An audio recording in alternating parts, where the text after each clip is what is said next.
Hello students, molecular basis of inheritance के 7 part, ये इसका 7 पार्ट है। इसके जो टॉपिक हैं DNA replication and mechanism of DNA replication. What is meaning of DNA replication? The mechanism by which exact copies of genetic material are formed is known as replication। मतलब DNA old DNA की जो copies prepare करेंगे तो उसको बोलेंगे DNA replication. DNA replication कहाँ होता है? अब मान लिया कोई भी मदर सेल है और वो 2 डॉटर सेल प्रोड्यूस कर रही है, तो जो दोनों डॉटर सेल्स प्रोड्यूस हो रही हैं, ये डॉटर सेल प्रोड्यूस होने मदर सेल के एग्जैक्ट डीएनए की कॉपी इन दोनों डॉटर सेल्स के पास जाएगी। तभी तो ये अपने कैरेक्टर्स को, मदर सेल के जो कैरेक्टर हैं, तभी तो ये डॉटर सेल्स के अंदर फ्लो करेंगे। तो यहाँ पर डीएनए रेप्लिकेशन की जो प्रोसेस है, सेल डिवीजन के टाइम तुमने सेल साइकिल जो पढ़ा है कि सेल डिवीजन में सेल साइकिल की प्रोसेस में इंटरफेज एंड माइटोटिक फेज। तो जो इंटरफेज होती है उसके अंदर 3 सब स्टेजेस हैं, G1 phase, S phase, G2 phase. S phase is DNA replication phase. तो यहाँ पर डीएनए का रेप्लिकेशन मदर सेल से डॉटर सेल में। DNA replication requires many enzymes and proteins. These are DNA helicases, SSBS। SSBS का मतलब single stranded binding proteins, topoisomerases enzyme, DNA polymerases enzyme and ligases. अब इन सब एंजाइम्स के, proteins के क्या फंक्शन है वो मैं भी तुम्हें बताती हूँ, पर पहले ये सामने डायग्राम देखो। जब एस फेज के अंदर डीएनए रेप्लिकेशन होगा तो इसका डायग्राम इस तरीके से। डीएनए रेप्लिकेशन में जब न्यू डीएनए का फॉर्मेशन है तो ये बहुत ज्यादा, इसमें एटीपी एनर्जी का खर्चा है, मतलब एनर्जी एक्सपेंडिचर प्रोसेस है, चाहे वो बॉन्ड को ब्रेक करने में है, चाहे न्यू बॉन्ड को सिंथेसाइज करने में है। तो यहाँ पर मैंने पहले भी ये समझा रखा है कि डीएनए डबल स्ट्रैंडेड में डीएनए के दोनों strand anti parallel, 1 strand goes to 5 prime to 3 prime and other is 3 prime to 5 prime. जब ये डीएनए का स्ट्रैंड खुलता है तो तुम ये मत सोचना कि पूरा का पूरा जितना हमारा ह्यूमन जीनोम है पूरा पहले खुलेगा फिर न्यू डीएनए का फॉर्मेशन होगा। नो, क्योंकि ये एनर्जी एक्सपेंडिचर प्रोसेस है, इतनी एनर्जी सेल के पास नहीं होती कि सारा का सारा खुले।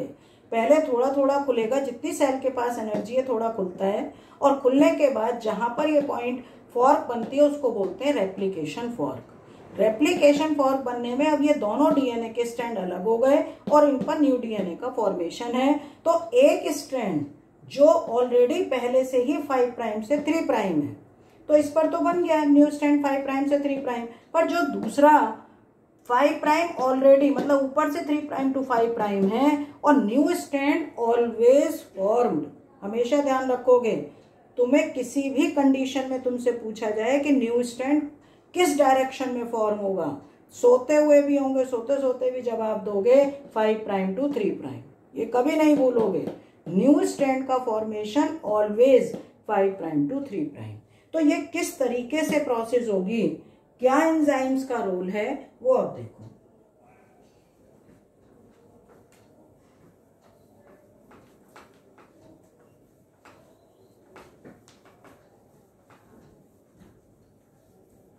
एंजाइम्स, जितने भी एंजाइम्स हैं सबका अपना सेपरेट फंक्शन है और ये process prokaryotic cell and eukaryotic cell दोनों के अंदर होगी। फर्स्ट एंजाइम इज, जो अभी मैं बताया था, हेलिकेजेस। हेलिकेजेस एंड टोपोआइसोमरेसिस। पहले दोनों का फंक्शन देखो। टोपोआइसोमरेसिस, सबसे पहले एक चीज और समझो कि जो डीएनए है हमारा, डीएनए के पास जहां पर से रेप्लिकेशन स्टार्ट होता है उस पॉइंट को बोलते हैं ओरी, ओरिजिन ऑफ रेप्लिकेशन। इस ओरी पॉइंट पर, मतलब कोई भी ओरी पॉइंट है, इस पर आकर ये कट लगाएगा। इसका काम है नेक, कट लगाना। और कट किस लिए? जैसे अब तुमने कोई रस्सी देखी और रस्सी में हम कट लगा दे तो उसकी कॉइलिंग खुल जाती है, तो डीएनए भी कॉइल्ड है। तो ये कॉइल्ड डीएनए को उसको खोलने के लिए टोपोआइसोमरेसिस कट लगाएगा। हेलिकेजेस का काम है जो वीक हाइड्रोजन बॉन्ड है, these are weak hydrogen bond, इन वीक हाइड्रोजन बॉन्ड को ब्रेक करेगा। तो जो डीएनए का स्ट्रैंड है, अब मान लिया मैं ये डायग्राम बनाती हूं, आउटलाइन डायग्राम, तो डायग्राम वैसे बना रखा है, ये आउटलाइन डायग्राम। तो इसमें क्या है, टोपोआइसोमरेसिस ने कट लगाया और हेलिकेजेस ने इसके बीच के बॉन्ड को ब्रेक कर दिया। तो जब बॉन्ड को ब्रेक किया, मान लिया ए यहाँ पर है, टी है, यहाँ सी है, यहाँ जी है, ठीक है, ये 5 प्राइम टू 3 प्राइम और ये नीचे से है 5 प्राइम टू 3 प्राइम, ये इस तरीके से है। अब तीसरा इसमें ओरी पॉइंट, टोपोआइसोमरेसिस, हेलिकेजेस। यहीं पर एक और चीज समझ लो, प्रोकैरियोटिक के केस में इन दोनों एंजाइम की जगह, इन प्रोकैरियोट्स, ये ध्यान रखोगे, नीट का क्वेश्चन आया हुआ है, टोपोआइसोमरेसिस और हेलिकेजेस की जगह एक एंजाइम होता है डीएनए गाइरेज। क्या एंजाइम होता है? डीएनए गाइरेज, ठीक है। नेक्स्ट इसके अंदर डीएनए पॉलीमरेजेस। डीएनए पॉलीमरेजेस, ये इसके 3 टाइप हैं, polymerase 1, 2 and 3। DNA polymerase 1 and 2 ये प्रूफ रीडिंग के लिए हैं, प्रूफ रीडिंग एंड रिपेयरिंग, कि लास्ट में जब प्रोसेस होगी तो उसकी प्रूफ रीडिंग होगी, रिपेयरिंग करनी पड़ेगी, वो काम है। डीएनए पॉलीमरेज ये कैटेलाइजिंग का काम करेगा, कैटेलाइजिंग एंड सिंथेसाइजिंग, मतलब ये मेन एंजाइम ये है। डीएनए पॉलीमरेज 3, जो डीएनए पॉलीमरेज, पॉल लिख देते हैं शॉर्ट में, पॉलीमरेज 3 को कॉर्नबर्ग साइंटिस्ट हैं, उन्होंने इसको डिस्कवर किया था, इसलिए इसको कॉर्नबर्ग एंजाइम भी बोलते हैं। और इसका सेकेंड नेम है डीएनए डिपेंडेंट डीएनए पॉलीमरेज। ध्यान रखना, इसी का नाम है DNA dependent DNA polymerase, means DNA से डीएनए का फॉर्मेशन। आगे इसके और दूसरे टाइप भी बताऊंगी मैं, कि DNA dependent RNA polymerase, RNA dependent DNA polymerase, वो नेक्स्ट उसमें, ठीक है। तो ये डीएनए डिपेंडेंट डीएनए पॉलीमरेज। अब इसका काम क्या होता है, एक और एंजाइम है इसमें, मतलब एक और सिंथेसाइज है आरएनए प्राइमर।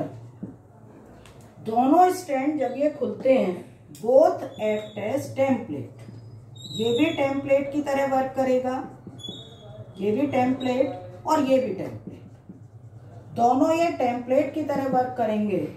सबसे पहले टेम्पलेट पर क्या होता है कि आरएनए प्राइमर ये इसके पास आकर अटैच्ड होगा 5 प्राइम टू 3 प्राइम।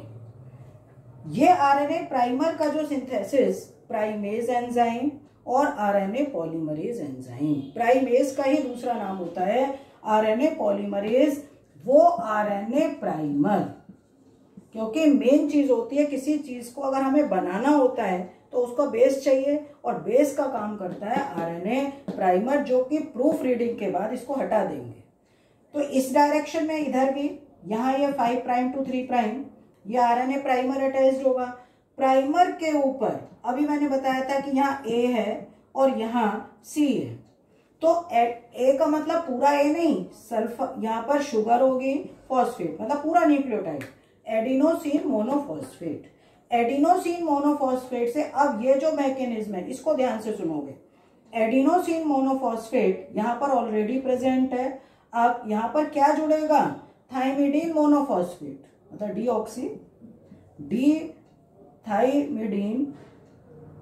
डीऑक्सीथाइमिडीन मोनोफॉस्फेट।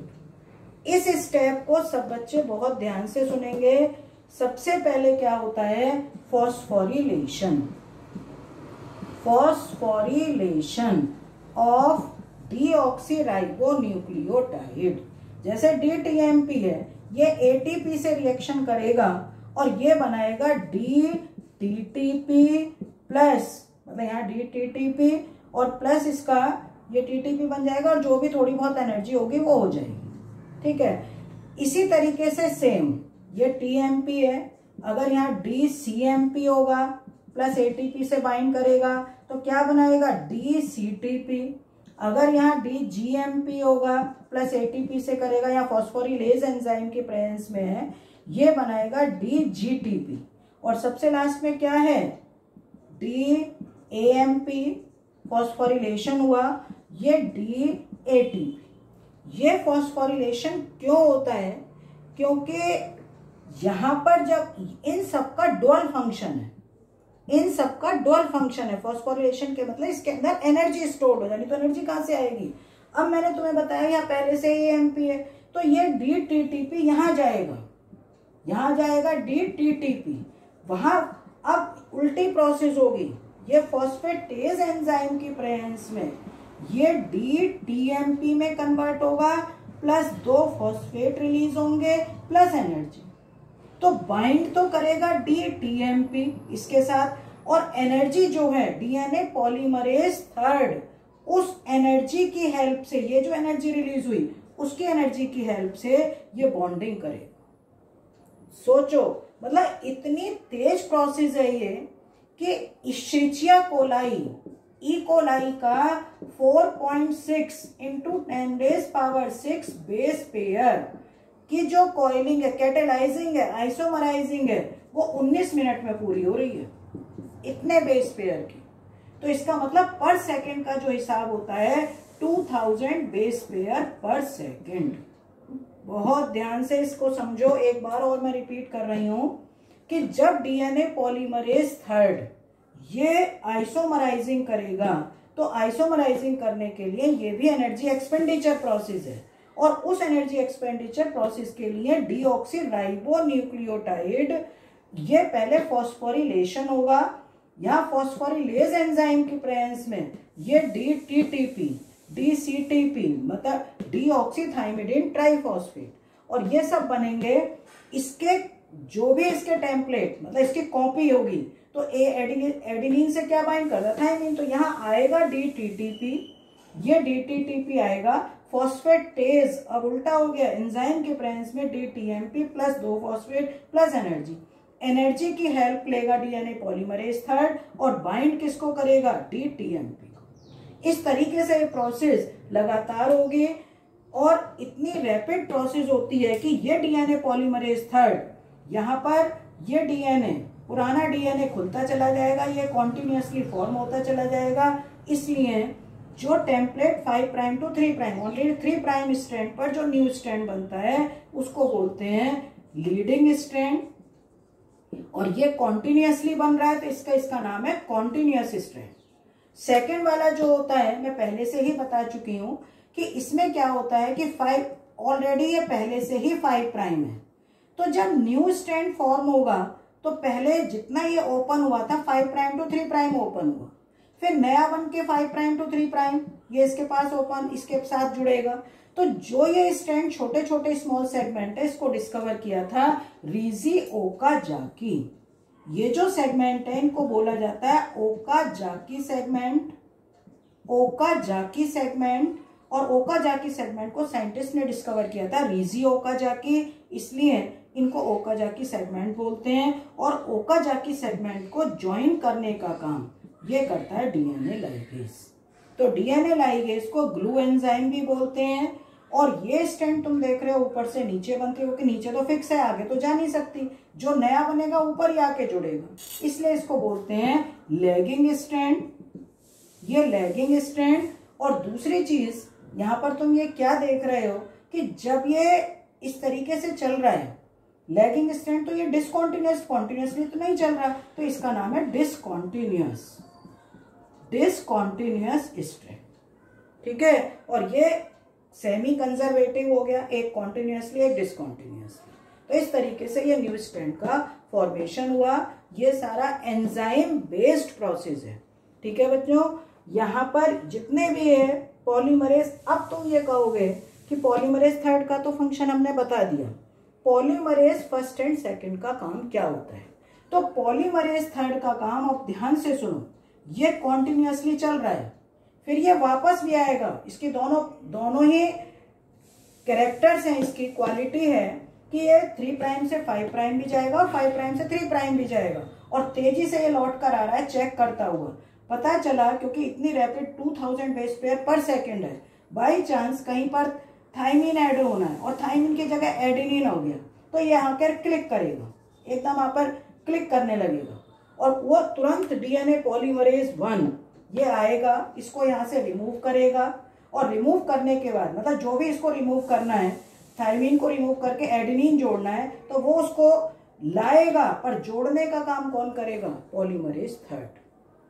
बहुत ध्यान से सुनना, डीएनए पॉलीमरेज 1 उस बेस को लेकर आएगा, जोड़ने का काम पॉलीमरेज 3 करेगा। तो ये प्रूफ रीडिंग हो गई। और भी एक्स्ट्रा बेस कई बार एक की जगह 2 जुड़ गए बहुत जल्दी से, तो वो उसको रिमूव करने का काम डीएनए पॉलीमरेज 1 करेगा। रिमूव कर लाने का काम, रिमूव करने का काम पॉलीमरेज 1 का है, पॉलीमरेज 3 का काम कैटेलाइजिंग है और चेक करना है। ठीक है, इसके बाद क्या होगा कि यहाँ पर जब ये आएगा, सबसे लास्ट में जब ये बन चुके हैं, तो जो प्राइमर बना था, इस प्राइमर को रिमूव करने का काम भी डीएनए पॉलीमरेज डीएनए पॉलीमरेज 1 और 2 का है। तो मुझे लगता है कि ये सब तुमको समझ में आ गया होगा। इसके डायग्राम बनाकर जो भी है वो डिस्क्रिप्शन बॉक्स में मैं डाल दूंगी, उसमें से डायग्राम ये देख लेना। ठीक है, ओके बेटा, थैंक यू।